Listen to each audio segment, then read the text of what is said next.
all of us in Blast Theory are cyclists, and when we talked about the work, what we kind of had in common about cycling was this sense of being able to kind of use cycling as a way of thinking things through. So when you cycle around the city, you've obviously got the bicycle and you've got a headpiece which has got a sort of narrative, a person sort of encouraging you to wander around and find the right place to stop and answer certain questions. This is one of those moments when you're on your own. You might feel a little odd at first, a bit self-conscious or a bit awkward, but you're all right and it's okay. The context of being out in the city and cycling is really important to the listening of the recordings. The interface itself is only a tiny part of the work. Like a larger part of the work is actually the city itself. This work sort of is a really interesting in how it deals with the private and the public, that it sits on this boundary where you're on your own, you're alone at night on a bike which already separates you from the pedestrians and from the road traffic. And you're making these very personal recordings, but of course they are broadcasting. You know, it's recorded, it's stored there, and anyone who comes after you can listen to it.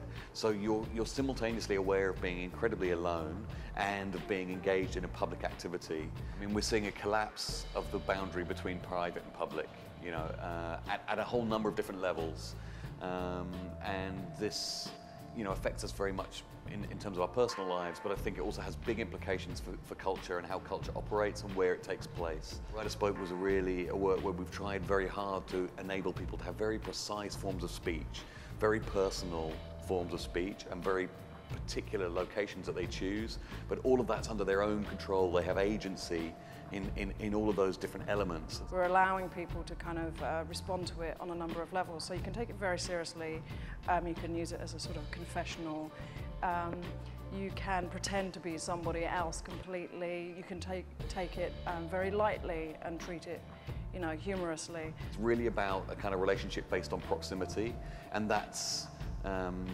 interesting scientifically and interesting technically in terms of what it enables us to do, but it's also interesting metaphorically in terms of how this work is actually operating, about a set of connections among people and their proximity to one another. So the work that we're making is very much about trying to think about what are the cultural possibilities of these new platforms, devices, networks. There's a kind of sense that you're in this community as you're playing it. I think that's the thing which kind of really charms people, hopefully, is that sense that you suddenly belong to this group of people who will have done it themselves, and they've shared things and given things, and it encourages you to do that as well. You've been writing for a while now. You've answered some of the questions I've asked, and you've explored the city. Thank you. I have one last thing to ask you, and when you've answered, please can you come back?